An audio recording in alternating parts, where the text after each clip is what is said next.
전체에서 10%가 인서울을 할 수 있다라고 했을 때 5%는 예. 특목고, 자사고생들입니다. 그럼 재수생들 들어가고 예. 이렇게 하면 점점 줄어가지고 그래서 우리가 인문계 고등학교에서는 인서울을 위해서는 1등급이 필요하다.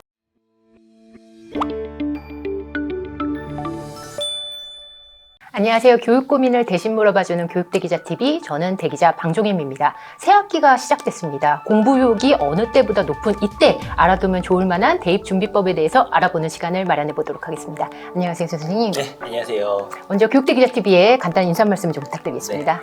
네, 안녕하세요. 저는 인천에서 영어를 가르치고 있는 공립학교 교사이고요. 정승익이라고 합니다.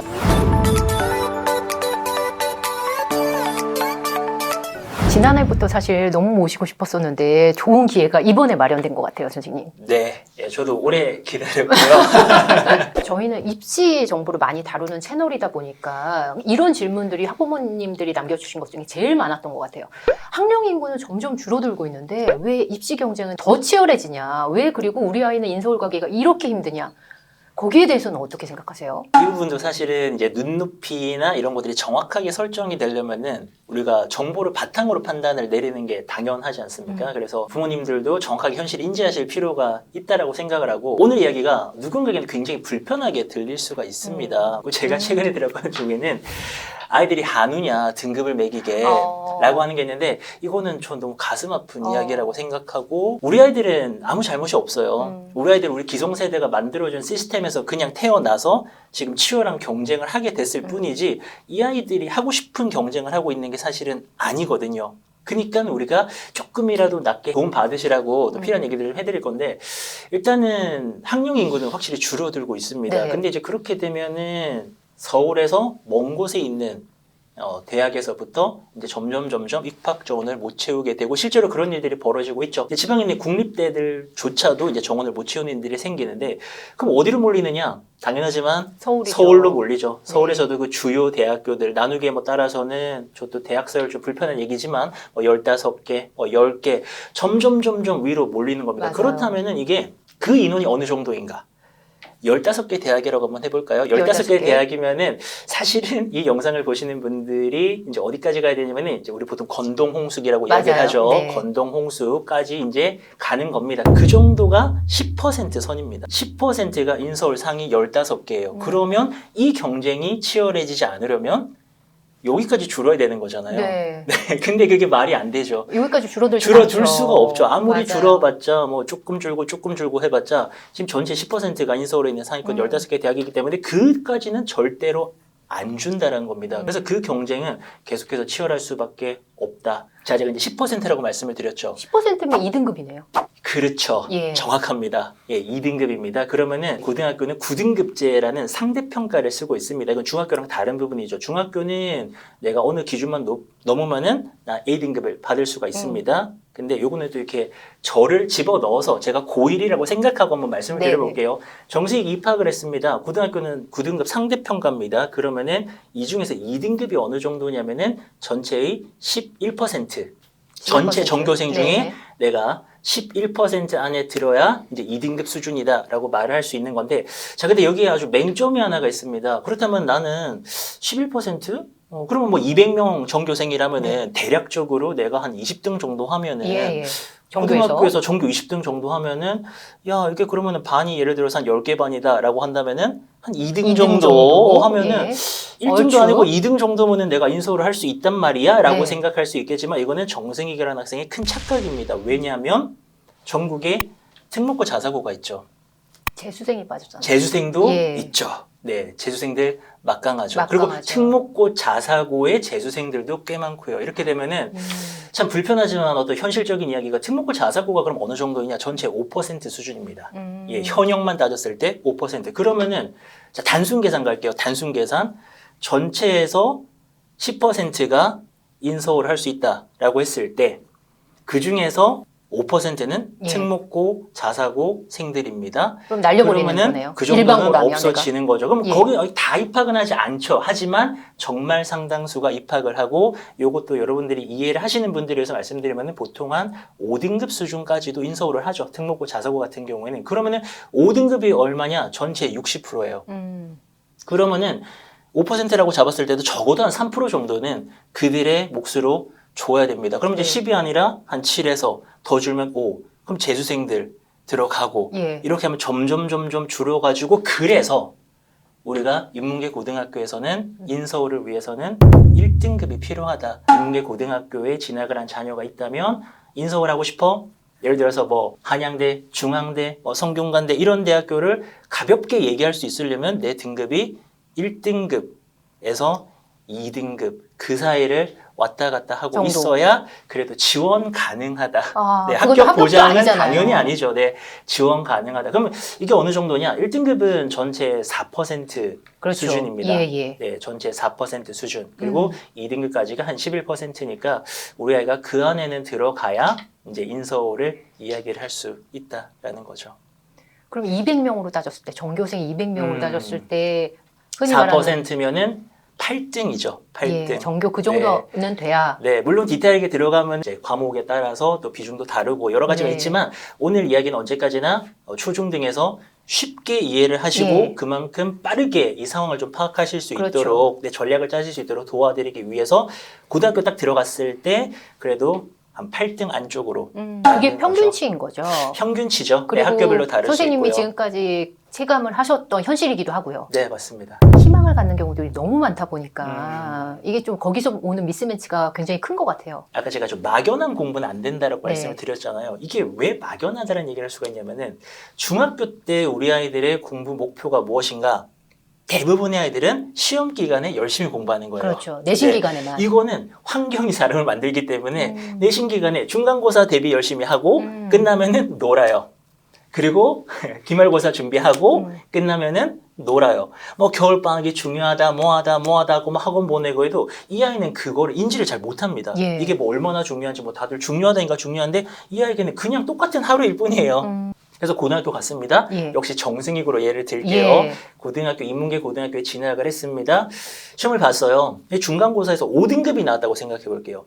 5등급은 가장 분포가 많은 등급이고 중간입니다. 이것도 초중등에서 딱 알고 가셔야 되는 게 9등급 중에 5등급밖에 우리 아이가 안 된다고 생각하실 수 있겠지만 대부분의 성실한 아이들은 4, 5등급에 껴 있어요. 4에서 6등급에 예. 거기가 분포가 워낙 넓기 때문에 거의 다 껴 있습니다. 첫 시험에서 첫 5등급을 시험에서 받았다. 5등급을 받았다. 많은 학생들이 막연하게 두 가지 선택을 하는 것 같아요. 첫 번째는 그냥 열심히 해야지. 다음에는 더 열심히 해서 그런 성적을 받으면요. 내신 성적 올려야지. 네. 왜냐면 이게 중학교 때부터 열심히 그냥 시험 기간에만 공부하던 그게 있다 보니까 5등급이면 다음에는 좀 더 올려야지. 좀 더 올려야지. 근데 이제 놓치고 있는 게 뭐냐? 내 눈높이를 놓치고 있어요. 내 눈높이가 눈높이요? 예를 들어서 예. 난 그래도 진짜 한 중앙대 이상 가고 싶어. 내신 한양대 5등급을 이상 가고 받았는데. 싶어. 내가 솔직히 예를 들어서 뭐 이 서울대, 연고대는 나는 거기까지는 아니고 난 그래도 이게 우리 가정에서 분위기도 그렇고 한 저희는 중앙대, 한양대 가줘야. 요 정도는 가줘야 지금 네 괜찮다라는 그런 분위기라면은 이 아이가 그러면은 그런 데 가려면 내신이 1등급 대가 필요해요. 근데 5등급 대가 마지막에 3학년 때 1등급이 될 수 있느냐? 예. 불가능합니다, 이거는. 거의 불가능하죠. 불가능하다라고 저는 말씀을 드리고, 물론 예. 그런 게 있죠. 이 어떤 상승 패턴. 예. 5에서 4로, 2로, 1로 올라가는 그런 거를 인정받아서 대학 가는 사례 전국에 당연히 있겠죠. 근데 그 한 사례가 내가 될 거라는 게 없고, 단순 선생님 계산으로. 그런 사례 보시긴 하셨어요? 그런 사례, 한 건 정도, 20년에 한 건 20년에 정도는. 한 건 네네. 정도? 내가 시작이 5등급이라면은 예. 사실 막연하게 열심히 해서는 내신을 어. 높여서 내가 눈높이의 대학을 가는 것은 쉽지가 않다. 근데 두 번째 선택은 뭐냐? 정시올인이죠. 정시올인 너무 많아요. 네, 정시올인이 정말 많이 발생하고 있는데 저는 제 개인적으로 좀 조언을 드린다면은 먼저 생각해야 되는 거는 나는 왜 내신은 5등급이 나올까? 이 고민을 먼저 해봐야 되는 것 같아요. 많은 학생들이 착각하면 안 되는 게 정시올인이라는 게 내신 포기, 학교생활 포기, 수시 포기 이렇게 연결되는 경우가 너무 많아요. 그랬을 때 놓치는 게 뭐가 있을까요? 놓치는 건 공부를 안 하는 거죠. 아, 그 시간에 학교 네, 공부 안 하고 그 시간에 공부를 안 하는 거죠. 예. 사람이 저는 환경을 못 이긴다고 생각하거든요.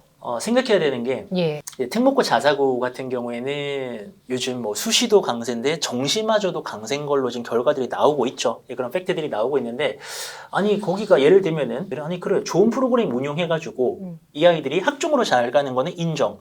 근데 정시는 또 왜 잘 나와?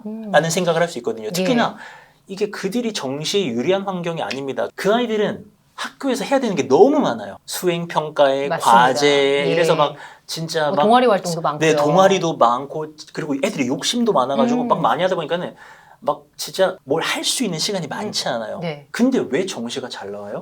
왜냐면 절대적인 공부 시간이 많아요. 선생님 그게 그 이전 공부 시간이 포함된 건가요? 고등학교 때뿐만이 아니라 그 이전에 좀 쌓아놨던 절대치가 높기 때문에 고등학교 때 그게 발현되는 건가요? 아니면 고등학교 때도 저는 절대적으로 많이 해서 고등학교 건가요? 때가 크다고 생각을 고등학교 때가요? 해요. 왜냐하면 대부분의 특목고 자사고들이 전국적으로 보면 기숙사 학교들이 굉장히 맞습니다. 많고요. 기숙사 학교들은 아침에도 자습을 하죠. 하죠. 그리고 보통 한 11시, 12시까지 하죠. 밤 늦게까지 자습을 하고 주말에만 집에 갈 수 있거나 또 학교에 따라서는 주말에도 집에 못 가는 학교들이 꽤 많이 있어요. 인문계 고등학교 같은 경우에는 이제 다 자율이거든요. 네. 그랬을 때 학교에 남는 친구들 그리 많지 않습니다. 그러면서 이제 학생들은 예를 들면 이런 생각할 수 있죠. 난 뭐 스터디 카페라던가 네. 뭐 집에 가서 공부를 하겠다라고 생각하면서 그게 또 공부가 잘 된다고 생각하면서 학교를 떠나거든요. 그랬을 때 공부가 진짜 집중이 되는 경우가 많지 않아요. 근데 그게 하루 이틀이 아니라 3년이 쌓여버리면 누군가는 새벽 6시에 일어나가지고 아침마다 한 2시간씩 공부를 하고 밤 12시까지 다 같이 모여가지고 정말 진짜 공부를 하는데 그게 3년치가 쌓이는 건데 어떻게 그게 그냥 뭐 이렇게 편안하게 생활을 하면서 예. 아침에 늦잠 잘 거 다 자고 저녁에도 뭐 때에 따라서는 뭐 영화도 보고 때에 따라서 맛있는 것도 먹고 그러면서 자유롭게 그냥 생활을 했던 그 친구랑 어떻게 결과가 같겠어요. 그래서 학습 분위기 얘기가 거기서 또 나오는 것 네, 같기도 네. 하고요. 이제 정시올인 얘기로 다시 돌아간다면은 네. 내가 내신이 5등급이네. 나왔어. 근데 학교 저기 데이터 보니까는 이걸로는 절대 못 가요. 그러면은 오케이, 나 내신 버리겠다. 라고 하면서 그러면 수업 들을 필요 없죠. 학교 생활 열심히 할 필요 없죠. 선생님께 뭔가 이렇게 잘 보일 필요도 예를 들면 없죠. 난 그냥 문제만 푸는 겁니다. 근데 예. 그 문제만 푼다라고 하는 그것이 과연 내가 얼마나 열과 성을 다해서 풀게 될 것인가. 이게 문제가 있는 게요. 공부가 습관이거든요. 우리가 뭔가를 자연스럽게 하는 게 습관이지 않습니까? 예. 반복적으로. 예. 공부를 습관처럼 하는 친구들이 많이 하게 되고 잘하게 되는 것인데 내가 공부 습관이 없는 상태에서 내신이 그냥 적당하게 뭐 중간이나 그 이하가 나왔는데 정시로 넘어간다 그래서 내 눈앞에 있는 책이 바뀐다 그래서 공부가 되지는 않거든요. 그래서 정말 여러분들을 위해서 이야기를 좀 한다면은 내가 정시올인을 할 때 하더라도 예. 나를 돌아봐야 돼요. 내가 지금 얼마나 공부를 하고 있는가, 얼마나 집중하고 있는가. 내신 5등급을 받았다고 바로 판단하기 전에 일단 나부터 네, 살펴보라는 네. 말씀이시죠. 그래서 제가 추천드리는 게 수능 최저를 먼저 준비하라고 말씀을 드리고 싶어요. 나의 카드는 뭐가 돼야 되는가? 굉장히 이제 트렌디한 얘기지만 인서울대학교에서 교과 전형으로 수능 최저를 보기 시작을 했죠. 그렇죠. 네, 아주 최근에. 예, 예. 그리고 여러분에게도 지금 적용이 되는 네, 이야기입니다. 네. 왜냐하면 이 아이의 경쟁력을 판단할 수 있는 게 많지 않기 때문에 학송은 축소가 되고 있고 그러니까 대학에서도 수능 최저를 보겠다. 2과목, 3과목 몇 등급 받아와라 라는 기준을 제시하고 있습니다. 네. 그러면 내가 정승익이 내신 5등급 받았죠. 그러면은 수능 최저 한 2과목 정도를 먼저 준비를 해보는 거예요. 영어라던가 뭐 국어, 영어나 탐구 이런 식으로 영어가 기본적으로 절대평가니까 좀 잡아주기가 편하니까 그러면 등급을. 그 두 과목을 준비하라는 거는 내가 가고 싶은 대학의 수능 최저 정도를 살펴보고 거기에 맞춰서 준비하는 건가요? 근데 이제 어쨌든 2과목은 어떤 과목을 준비해도 상관이 없어요. 나중에 다 이렇게 다 쓸 수가 있는 경우가 네. 대다수기 때문에 내가 좀 그래도 잘하는 과목이 있을 거잖아요. 관심 가는 그렇겠죠. 과목, 수학에 예, 강한 아무래도. 친구, 영화 강한 친구 이렇게 있다면은 그거를 이제 한 2과목, 3과목 정도를 먼저 공부를 해보는 거죠. 그러면 이제 아무래도 공부량이 늘어나고 불안하지가 않아요. 왜냐하면 학교 생활을 네. 수시를 버리고 정시 가는 친구들 굉장히 불편하게 하거든요. 네. 선생님이 수업할 때마다 음, 불편한 마음이 계속 있는데 그게 맞아요. 그나마 좀 덜어져요. 네네. 근데 선생님 네. 그러면 만약에 영어랑 수학을 선택했으면 국어 시간에는 근데 어쨌든 불편한 건 마찬가지잖아요. 선생님. 근데 이제 이게 그 수능 최저를 준비하면서 교과 전형을 준비하면은 교과 전형은 전과목 내신이니까 내신이니까. 네네 이게 갈아타기를 하는 거죠. 내가 내신만 가지고서 학종으로 가려고 하다가 이거는 안 되겠다. 이건 진짜 안 되거든요. 근데 물론 학종도 수능 최저를 잡아주는 곳들이 있죠. 근데 그 수능 최저가 나오면 그건 다 절대무기이기 때문에 네. 나중에 쓰면 되는 것이고 그러면은 이제 학생부 교과 전형 인서울대학교에 예를 들면 건국대 이상 수준의 교과 전형의 수능 최저가 걸려 있는 거를 준비를 하는 거죠. 그러면 전과목 내신을 좀 높여주면서 5가 1은 안 돼도 5가 3은 될 수 있거든요. 네.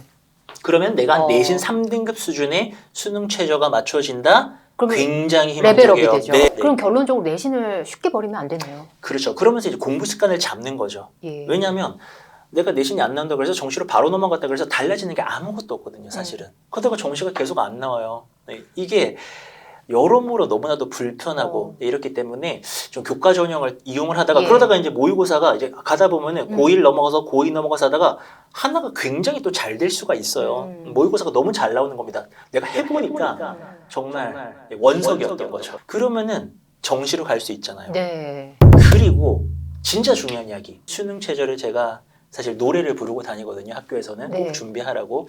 이게 왜 중요하냐면은 이제 학종의 패러다임에서 이 아이들이 생활을 하다 보니까 수능이라고 하는 것을 되게 멀리해요. 대부분의 아이들이. 그냥 내신으로 대학을 가려고 하는데 지금 시대가 많이 좀 바뀌었죠. 바뀌고 있거든요. 정시가 확대되고 네. 있고. 이게 마지막에 고3 때 만약에 내가 수능 공부를 하나도 안 했잖아요. 그럼 재수를 못 해요. 그런 문제가 있어요. 예, 재수했을 때 위험 부담이 너무 크니까. 그렇죠. 수시로 네네. 재수를 해봤자 내 눈높이는 그대로고 예. 내 내신은 그대로면 안 되죠. 내년에 안 돼요. 네, 맞아요. 정확하게 안 됩니다. 이 차이가 커버리면은 제가 졸업할 때 내신이 5점대인데 인서울이 눈높이인 겁니다. 이거 수시 재수 의미가 예. 없어요. 근데 그럼 결국에는 정시를 해야 되는데 예. 하나도 준비를 안 했던 정시를 재수하면서 시작하면 시간이 너무 많이 걸리죠. 그럼 재수로 확률이 끝낸 낮죠. 일이 아니죠. 뭐 재수, 삼수에 삼수. 적어도 삼수, 사수인데 그렇게 해서 N수까지 가는 거잖아요. 맞아요. 예. 이런 가는 위험한 거죠. 선택을 하는 거의 기준이 사실 그런 부분인 것 같아요. 내신 관리랑 정시랑 함께 가기가 너무 어렵다. 그렇기 때문에 뭔가 하나를 선택해야 된다는 생각들이 굉장히 많아서 이런 위험한 선택을 하는 일도 있는 것 같거든요. 절대적이죠. 100% 어떻게 생각하세요? 그 이유 때문이라고 생각하는데 예. 추석 때가 되면은요, 이제 우리 고3 담임쌤들이 약간 긴장을 합니다. 뭘 긴장하냐면은 예. 학교에 자습하는 애가 생기면 네. 나와야 돼요. 요즘 학교들은 학생들을 존중하기 때문에 너무 야, 현실적이신데. 추석 연휴가 쫙 있는데 선생님 저 공부하겠습니다 하면은 저희는 안 돼 이 녀석아 하지 않아요. 나옵니다. 네. 추석 때도 나올 사람 하면은 제 진짜 실제 경험담인데요. 네. 한 명이 나온 거예요. 근데 그 아이가 누구였을까요? 전교 몇 등? 잘하는 아이. 1등. 전교 1등. 아. 근데 이게 네, 그게 전교- 시사하는 바가 큰 것 같습니다. 전교 1등이 공부 제일 많이 해요. 네. 상위권으로 갈수록 공부를 제일 많이 하고 하위권으로 갈수록 하고 싶어도 몸이 안 따라줍니다. 왜? 습관이 없기 때문에. 그 아이가 뭔가 잘못하는 게 아니라 공부를 했던 습관이 없기 때문에 습관이 있는 사람들은 잘하죠. 저희가 말을 잘하고 있지 않습니까? 맨날 말하니까. 이 얘기의 요지는 뭐냐면은 결국에는 공부량에서 차이가 엄청나게 사실은 있다라는 거죠. 그걸 자기가 인지를 못할 뿐이에요. 내가 지금 내신이 예를 들어서 한 7등급 예. 수준이다. 근데 정시 혼인을 고민하고 있다. 예. 왜? 병행이 어려울 거라고 생각해서 라고 생각한다면 공부를 사실은 나는 요만큼만 하고 있을 수가 있고 그 순간 누군가는 이만큼을 하고 있을 거예요. 그러면은 이 절대 공부 시간을 확보하면 솔직히 말하면 병행하고도 남죠. 남아요. 예. 사실은. 수능은 그래도 한 3,000단어 정도를 토대로 하고 있습니다. 그럼 3,000단어면 30개씩 6개월이라고 예. 일단 제가 딱 말씀을 드리거든요. 그게 어렵죠. 대기자 TV